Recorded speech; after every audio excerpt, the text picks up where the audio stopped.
Claudia Hernandez Santos, age 25, and her boyfriend have a beautiful 3-year-old daughter named Arely.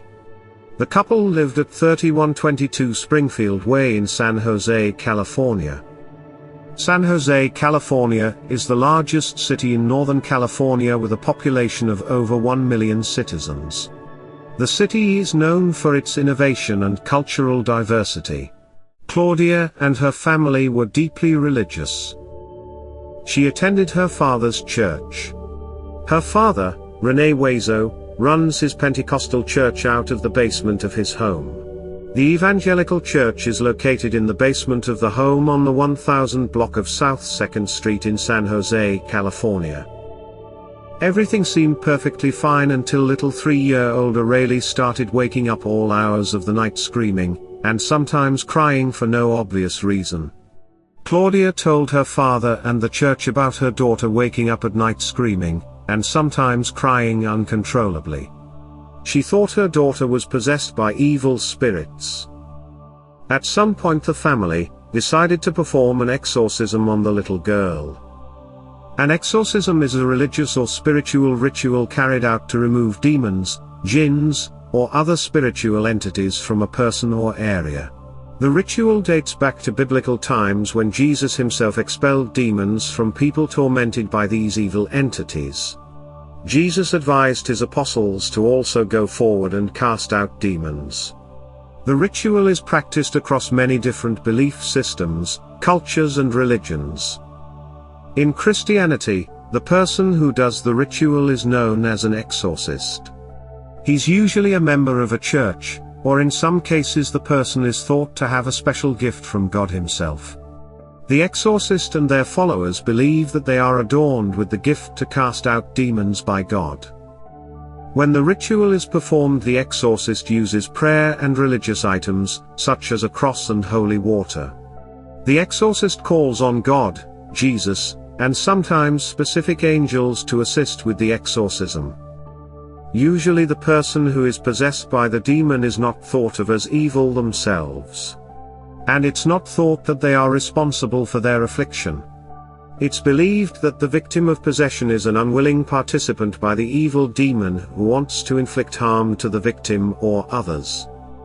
Typically when the ritual is performed, the exorcist ensures the victim is safe and only restrained to prevent harm to themselves or others. Within the Catholic Church, exorcisms are performed in the name of Jesus Christ. A priest who is specifically trained in exorcism performs the ritual. The Catholic Church has specific guidelines before an exorcism can be performed, such as ruling out a psychological or physical illness before the ritual can be performed. In September of 2021, at the home of Pastor Rene Hueso, Claudia, her uncle, and Pastor Reno Hueso held 3-year-old Arely down while Pastor Hueso performed an exorcism. For 12 hours the tiny girl was deprived of food, and only given a sip of water while they went through with the ritual of exorcising her. The exorcism consisted of Pastor Rene Hueso praying, while Claudia squeezed the girl, in the neck and body, trying to force the demon out of the girl. They also forced the little girl to vomit over and over, in an attempt to expel the evil spirits from Arely's little body. The exorcism resulted in severe injuries to Arely's face, neck, eyes and chest. None of the family members attempted to call for medical assistance. Arely passed away, but the family chose not to call authorities until nearly 2 hours after she died. When San Jose Police Department arrived at the home, they found Arely's tiny body on the floor of the home. Life-saving measures were attempted, but she could not be revived. She was pronounced dead shortly before 9 p.m. Authorities did not make any arrests at the time until the investigation was complete. A few days after Arely's death, her mother, Claudia Hernandez, set up a GoFundMe campaign to help with funeral expenses. The family held a pink, Disney-themed funeral for Arely. Claudia made a video talking about her daughter a few months after her death. Here are some excerpts from it. In today's video, as you guys saw the title, I'm going to be talking about my daughter. Okay, I'm not gonna be talking about how she passed away, but I'm gonna be talking about who she was. Like when since before I got pregnant, when I got pregnant, you know, everything. Because I want to talk about that. I want you guys to know who she was, because if she was alive, I would definitely have her in my videos, you know, and yeah, I just want you guys to know, you know, who she was. But you know, because look, back in 2016, that's crazy. In 2016, I met her dad, right? I met her dad, and I moved with him like to a different state. Like it's just crazy. But I moved and yeah, and then like it was good, right? It was good, and then I thought I was pregnant. I thought I was pregnant, you know. I was like, oh, I was just scared. I was like, I'm pregnant, and I was crying and everything. I was like, I'm pregnant. I can't believe it. Like, oh, da da da da da, right? And then I was like, I told him, I was like, oh, I told him that I think like I'm pregnant, you know, blah blah, whatever. And then we went to I think we went to Walgreens, and we got a pregnancy test. The pregnancy test that I got that has two in them, right?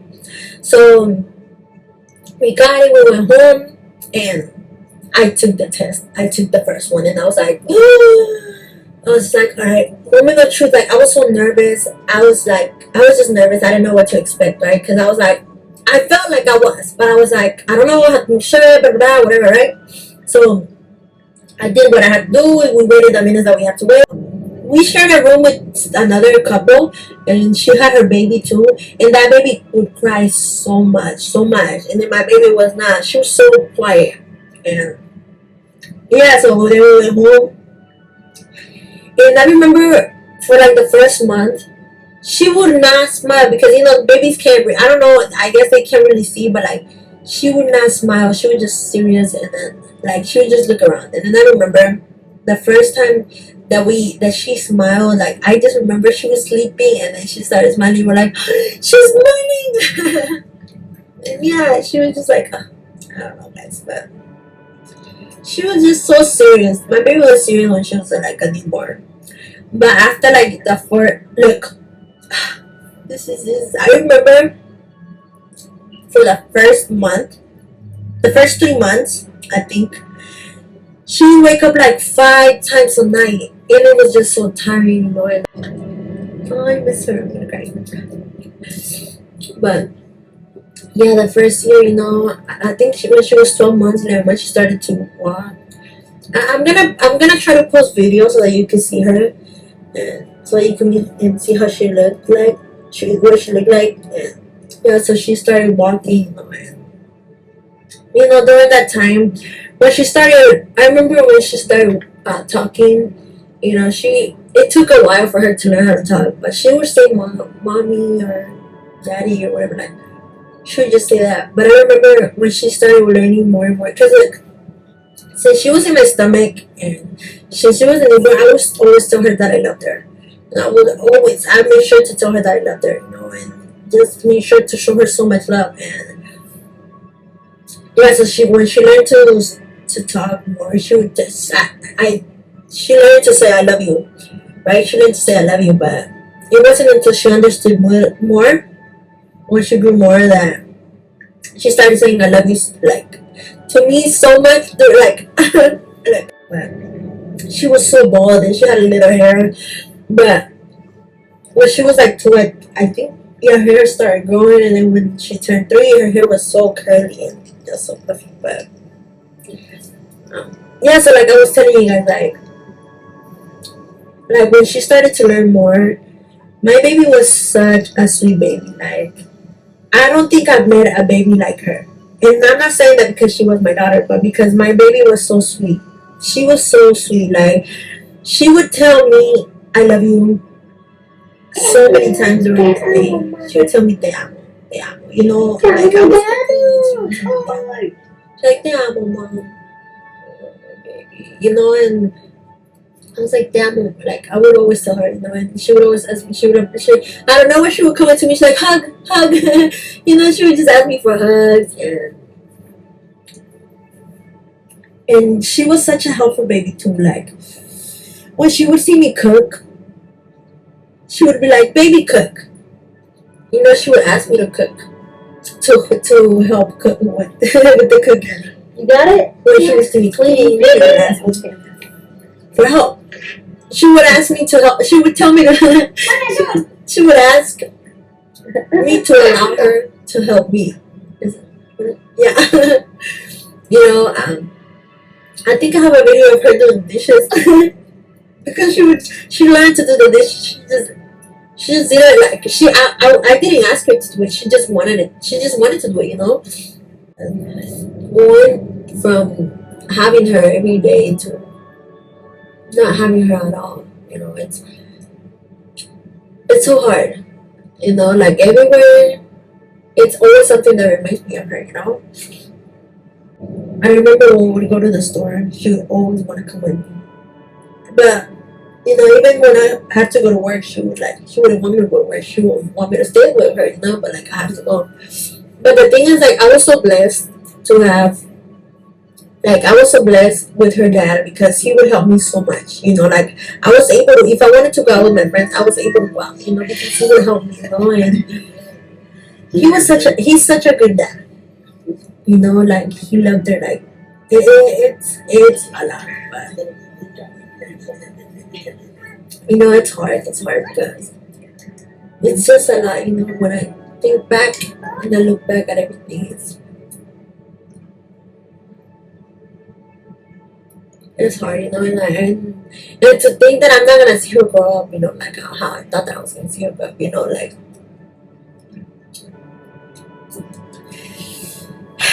But you know, it's okay. It's okay because I know she's in a better place. You know, and God knows why He allows these things. You know, and not everybody wants to know what happened to her, like the cause of her death. And I will talk to you guys about it. You know, I will, but when I'm ready. It's just hard, you know. And I don't know. I could sit here and be negative about the thing, like, oh, like I wish I could go back and this and that. But it's like there's no point of me doing that, you know, because I cannot change what is. You know, it is what it is. So I've learned to think positive, you know, because it's many reasons why God took her, you know. And I sit here and I think like, oh, what if something would have happened to her, you know? What if she would have had like a sickness, or like what if something would have happened to her, or like I don't know. It's a lot, you know. And at the same time, like I I don't know, like I told you guys, like I can sit here and be negative, but like and be negative, like, oh, not being negative, but like be sad about that whole situation that she passed away. But it's like there's no point, you know, because it is what it is. It is what it is, you know. She's not here with me. It is what it is, you know. And it's like, what's the point? You know, I'm just gonna be putting myself down when there's no point for me to do that. You know, like I cannot change the past, and I gotta be positive about the situation. You know, like at least she's not suffering. You know, like in this world we suffer so much. You know, and especially nowadays, like everything is just so bad. Like everything just going downhill. You know, and that's what I'm thankful for. You know, that she's not gonna grow up in that world, like in the world that we live in. You know, even though there is a lot of positive things, and I could say like, oh, I'm not gonna see her grow up, this and that. But like I told you, like there's no point of me doing that, you know, because it is what it is. It is what it is, you know. So yeah, like of course when I think about her, you know, I get sad and I cry and I miss her. Of course, I miss her every day, every second of the day, you know. And you know what? I'm gonna tell you guys a little bit. Like I remember after she passed away, it's crazy, you know, because when she passed away, she was with me. You know, of course, I'm her mom. Why would she not be with me? You know, but it's crazy how it's just a lot. You know, it's a lot. But a lot of people around me Like, I don't know how to tell you guys. And I don't know. It's just people. I don't know. People move how they want to move, and people can think what they want to think. And if you know what happened to my daughter, then you know. But if you don't know, then you don't know. And the thing is, like, if you weren't there when she passed away, then whatever you want to believe or whatever you want to think that happened is not valid because you were not there. It's not the reality of how things happen. Like, I was there. I know what happened to her. And one thing I'm not gonna do is lie about how she passed away. When I tell you guys how she passed away, and the people that know, I be 100% honest. I be real, because why would I sit here and lie about how she passed away? And that's something that gets to me, because it's like people weren't even there, but they want to be out here saying this and that because of how the situation looks. But if you weren't there, then you don't know. And that's what people say. Or if you've heard something about what happened to my daughter, if it doesn't come from me, then it's not valid because you were not there. You were not there. And yeah, like, so many people are like, I don't know. It's just like, it does get to me because I don't know. You don't really know a person until you're at a situation like a situation like mine. You know what I mean? Like, I know who was real, and I know whose love was real, and genuine. And people could say, like I said, people could say and people could talk, but at the end of the day, I know what happened. God knows what happened, and the people that were there when she passed away knows what happened. You know what I mean? So whatever people want to be out here saying this and that, like, it does not matter. Okay, it doesn't matter. It doesn't matter because you were not there. And I don't care. Like, I don't care. Like, you cannot come to me trying to tell me this and that. Like, no, no, no, no, no, no, no, no. No, because like I said, you were not there. And a lot of people turned on me because after my daughter passed away. A lot of people thought, like, a lot of things because after my daughter passed away because of how the situation looked. But like I said, if you weren't there, if you don't know what happened, then whatever you want to be out here saying, whatever you want to be out here making people believe, then that's really on you. And the thing is, like, I don't worry too much about that because God knows the truth, and the truth always comes out. It always comes out. And, people want to be out here like, look, well, I understand. One thing is saying what you think it is, but another thing is out here making people, it's being out here making people believe what it's not, like, trying to turn them against me. Like, people can say, no, but I care about her, about the baby, that's why I'm saying, like, no. No, because you're moving how you're moving, and you're feeling how you're feeling, but it is what it is, and I always say that, and yeah, like,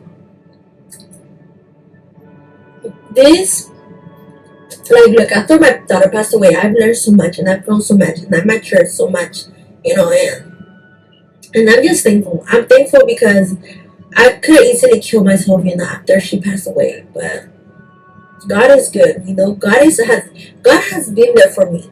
He has always been there for me, and that's something that I'm never, like, that's exactly why I'm not ashamed to be talking about him. Like, God is real, and He has always been there for me. In the darkest moments of my life, He's always been there for me. And when people have turned on me, He has never. He has never. He has always had my back. And He's always gonna have my back. And I'm not out here to get revenge on anybody because God got that. You know what I mean? Like, whatever you do to me, you're gonna get that back twice as bad.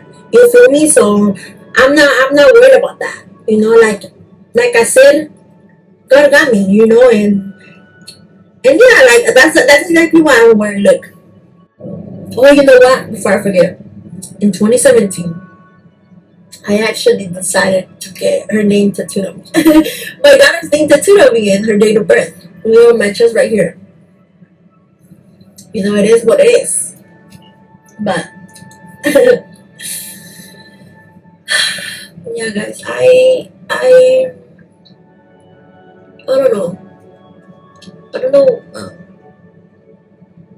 I don't know. When I talk about my daughter, it's obviously gonna be like sad and emotional. It's gonna be very emotional for me. But in January of 2021, the autopsy proved O'Reilly's death to be a homicide, resulting from asphyxiation due to suffocation. On January 31, Claudia Hernandez was arrested and charged with felony child abuse resulting in death. She was booked into Santa Clara County Jail. She remains in custody without bail. She told authorities that she squeezed her daughter's neck continuously, and stuck her fingers down her daughter's throat over and over to make her vomit in an attempt to force the demons out. She said her daughter fell asleep many times, but she continued. Although other family members were involved, nobody else was arrested in connection with the child's death. If you read the Bible, you will see that Jesus casts away demons and made sick people healthy again, said Rene Wezo, pastor and grandfather of the victim. It's not when I want to do it, it's when God, in His will, wants to heal the person. The preacher is like an instrument of God, what we do is what God says. Wezo confessed that his granddaughter's death has caused him a lot of pain, but says he trusts that what happened was the will of God. He said, "It's the stuff of God, and everything is in the will of God no matter how small or big." He continued saying he does not feel the exorcism caused her death. Another preacher from the church, Oscar Ajala, who was not present during the exorcism, said the church members have a clean conscience. "We know we haven't done anything dark, and we know that we have a clean conscience. We haven't done any harm, and we haven't provoked the death of the girl." He continued, "As I say, precautions and actions weren't taken to deal with that case. That was something natural that happened." He went on to say that they probably should have taken her to the hospital. Professor Alison Cavey has done extensive research into the history of magic, science and religion. She said that exorcism have become increasingly popular over the past few years in both the United States and abroad. One of the challenges is that the Catholic Church has not prepared priests for exorcisms for over 100 years, so this need is not being met by those who are qualified, said Cavey, who teaches criminal justice. She added, "There is also some demand in evangelical churches, so the increased demand is coming from Christians. When people choose an explanation like demonic possession in the 21st century, I think we need to ask why," Cavey continued. "And I have argued that when people choose a magical explanation, or a supernatural explanation, it is because the natural explanations are unsatisfactory. The supernatural explanation is more comforting to them, because it doesn't have any blame or responsibility. So we attribute problems to unknown things, like God or the devil, and then we try to solve them through human intervention," she said. Father Vince Lampert of the Archdiocese of Indianapolis says that he was trained 14 years ago to be an exorcist. He was one of just 12 priests approved by the Vatican to perform the ritual of exorcisms. He says today there's over 100. He says the increase in exorcism rates is due to the decline in faith. Father Lampert says he gets over 2,000 requests per year for exorcisms. He says, "The most common misconception is that it's pretty common, that it happens all the time and again. True cases of demonic possession are extremely rare." He said there are strict protocol before performing an exorcism, such as a complete mental and physical evaluation by experts. If convicted, Claudia Hernandez faces 25 years to life behind bars. Claudia Hernandez and her family were deeply religious. When her daughter woke up screaming and crying, she made a giant leap, and immediately thought of demon possession. Instead of thinking logically that her daughter may be having nightmares like most children have, she believed her daughter was possessed. She and her uncle took the young child to her father's church, where they continuously tortured the girl for 12 hours. Her mother choked her over and over, trying to expel evil spirits, and even stuck her fingers down the little girl's throat, forcing her to vomit. Eventually the little girl's body gave out, and she passed away. It's one thing to be religious and believe in God, it's another to torture a little girl to death. Little Aurelie was not possessed by any demon. She was going through what many children experience, nightmares. Children cry. It's a part of life. A parent should always research what their child is going through, and never make rash decisions. This mother was cruel and heartless, and deserves to spend the rest of her life behind bars. Her father and uncle should be arrested and face murder charges. No child should ever go through what this little girl had to endure. May little Aurelie rest in peace. That concludes this video. If you enjoyed this video, consider subscribing. Thanks for watching.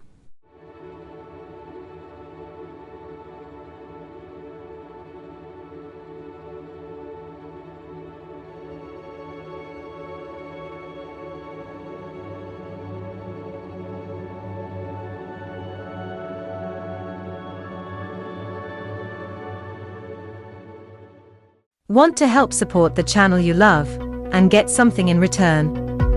Simply purchase some Elizabeth's Chronicles merch.